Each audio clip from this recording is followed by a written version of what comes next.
Ben sana Musa peygamberle Hızır'ın hikayesini anlatayım.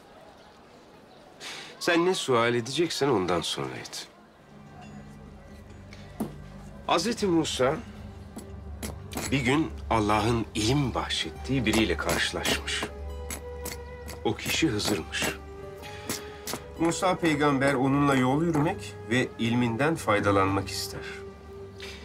Ama Hızır kendisiyle yol yürümek istememiş. Buna dayanamayacağını söylemiş. Hazreti Musa ısrar etmiş ve sonunda ikna etmiş. Birlikte seyahatleri başlamış. Bir gemiye binmeleri icap etmiş. Geminin sahipleri garibanlarmış. Halden anlarlarmış.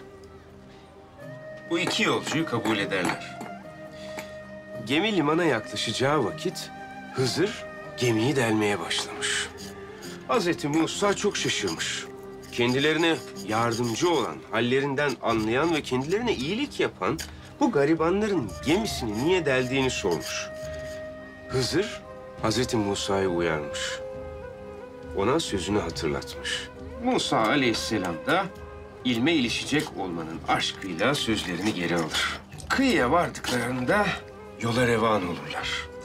Karşılarına masum görünümlü bir genç delikanlı çıkar.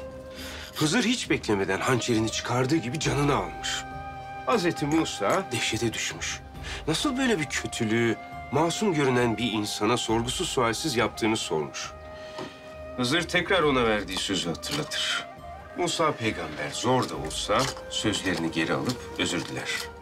Bir daha itiraz ederse her şeyden vazgeçeceğine dair ona teminat vermiş. Yola devam etmişler. Küçük bir kasabaya varmışlar.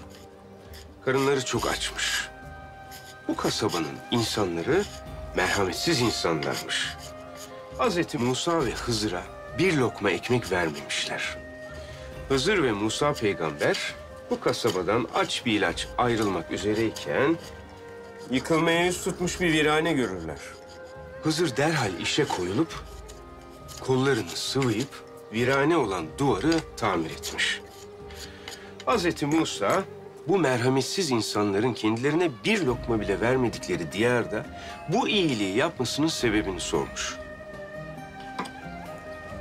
Hızır bundan sonra birlikte yola devam edemeyeceklerini söylemiş. Ama yolda yaşadıklarının esrarını tek tek açıklamış. Gariban denizcilerin gemisini delmesinin sebebi o diyarda hüküm süren zalim kraldır. Zalim kral limana varan her sağlam gemiye el koyacağını söylemiştir. O geminin hasarlı olduğunu görünce el koymaktan vazgeçecektir. Bu yüzden onlara iyilik yapmıştır. Masum görünüşlü delikanlının ailesi salih bir ailedir. Fakat o genç ailesini yoldan çıkarma eğilimi göstermektedir. O yüzden öldürmüştür o genci. Yıkık duvar ise iki öksüzün evinin duvarıdır. Eğer o duvar yıkılırsa babalarının onlara bıraktığı define ortaya çıkacaktır.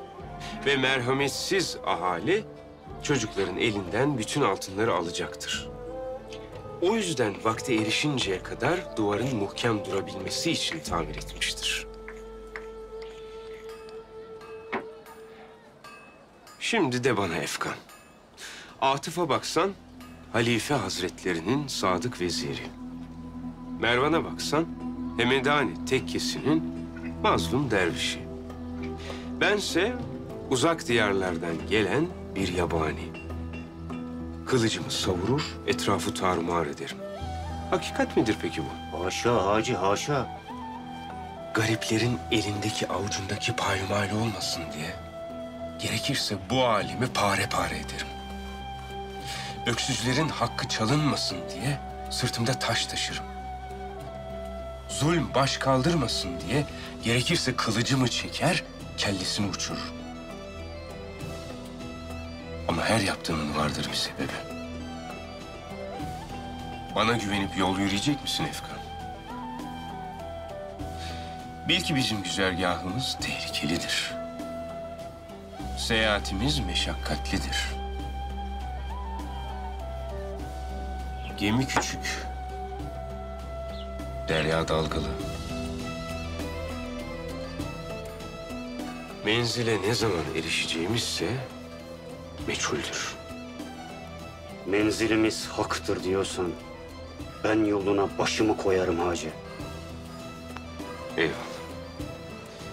Başka sualin var mıdır Efkancan? Niyet eyledim bu yolun töresine uymaya. Başka sual yok hacı.